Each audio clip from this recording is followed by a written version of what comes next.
What's the relationship between this stuff called evidence-based corrections and workforce development?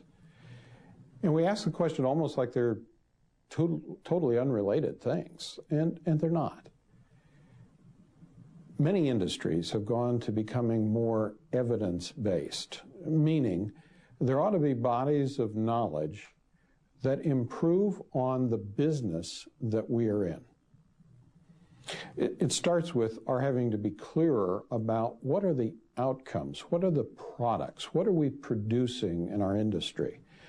And at the National Institute of Corrections, we have said the measurable outcomes of our doing a better job is that there ought to be fewer new crimes and fewer new victims caused by the people under our supervision. Now, to do that, we've increasingly learned a lot more from a lot of different disciplines and the research around human behavior.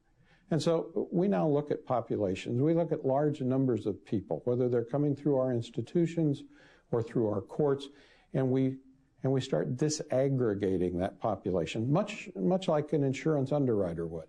We start looking for the people who are at high risk to commit new crimes, and we look at what puts them at risk to commit that new crime.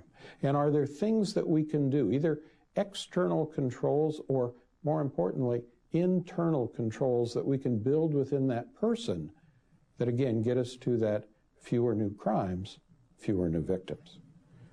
One of the things that is absolutely critical in a society like ours is people need employment. They need to be able to legally make a living, support themselves, and if they have a family, support their family in a legal way.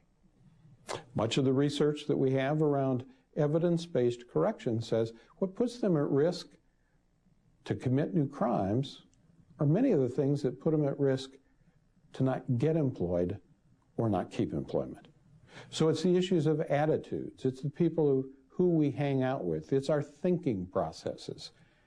And so we have to work more constructively and effectively at creating within the individual right thinking. Not sick thinking, not stinking thinking. The idea that it's not okay to commit a crime. It's not okay for you to steal my car and to justify it by saying, you'll get a new car because you've got insurance and the insurance will pay for your car. That's not the issue. It's not right to be doing those kinds of things.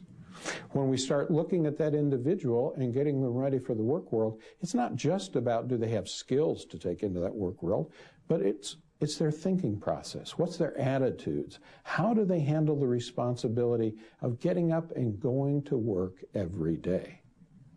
And so that's where we start looking at those bodies of knowledge that inform us about human behavior and how do we apply that as we get people ready for employment, as we place them on jobs, and most importantly, as we see them retain employment. Dennis, we hear an awful lot about the need for evidence-based practices to be incorporated into correctional programs, but evidence-based might mean one thing to you, one thing to somebody else. What is the relationship between evidence-based practices and offender workforce development? Well, Catherine, if offender workforce development is what we're trying to do, then evidence-based practice is really the way to get there most effectively and reduce the risk of reoffense. What we're talking about are criminogenic risk factors, and you heard George Kaiser refer to some of those, but past criminal history, having criminal associates and peers, antisocial beliefs, values, and attitudes, the things like antisocial personality, a risk-taking personality that is also impulsive, poor employment history, low levels of educational achievement, substance abuse history, poor family relationships, all those things combine to put people at greater risk to reoffend. Mm-hmm. So what we're trying to do, those are criminogenic factors and they're predictors really of future criminal behavior. Confinement and punishment doesn't do anything to reduce those risk factors. That's what research tells us. But there are effective ways, and social learning theory helps us with some of these ideas about how do we motivate people, how do we help people to be law-abiding and to think better, because thinking controls behavior, and therefore if you can positively affect someone's thinking, it makes sense that their behavior will change as well. we're going to look at a model, offender risk reduction model. And if you look at this model, it's talking about the risk of reoffense and using a motivational approach where you start out with an assessment. You're determining the risk and need, and we're talking about criminogenic risk and need. We want to know if people are at high risk or low risk to reoffend. Then we want to target those folks that are at high risk because that's where our efforts are going to be most effective, and we're going to improve community safety the most. We're going to then do case management based on 4 to 5 of those criminogenic factors that we're going to target and work on. We're going to monitor the progress, and finally we're going to reassess. And that reassessment process then gives us the feedback and the information so that we can make relevant changes in our programming and actually show through research and through data collection that what we're doing is having an effect on recidivism. So that model is often associated with Prochaska and DiClemente's model of change and how people are in a stage of pre-contemplation many times when they come to us. They don't know that they need to change. They don't know that their thinking needs to change. They've continued doing the same things the same way for a long period of time, and it seems to be working out okay for them because going to prison or jail doesn't seem to subside that behavior. So we're trying to get them to think better, and how do we do that? Well, certainly all the activities like correctional education and substance abuse and correctional industries and all the things that we put them through that are proven to be effective.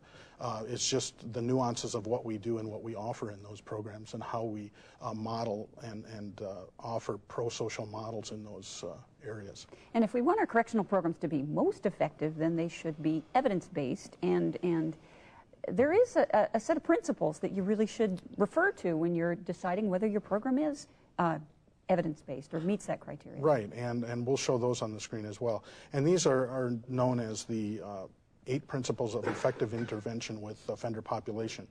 And it is assessing client risk and need, and once again, working with the high-risk folks. Positive change can happen. It can be motivated. We don't know who's going to be motivated or when they're going to be motivated, but we know that if we provide the environment for folks to change, we can do things and use interpersonal skills that will promote that change. We need to target our interventions, the 3rd principle, which is really about working on things that are shown through the assessment process to be deficits. And when we work on those deficits, we get the biggest bang for our buck, obviously.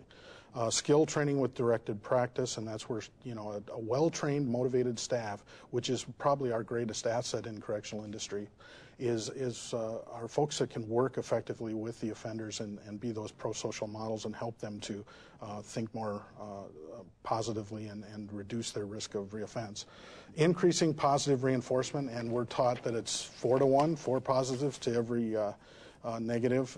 We need to be more positive in our approach to reinforcing positive behavior. We need to address the negative behavior and do it quickly, but we need to really focus on positive reinforcement.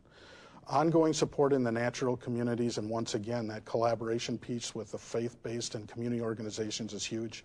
Measuring our practices and then providing measurable feedback so that we can make adjustments.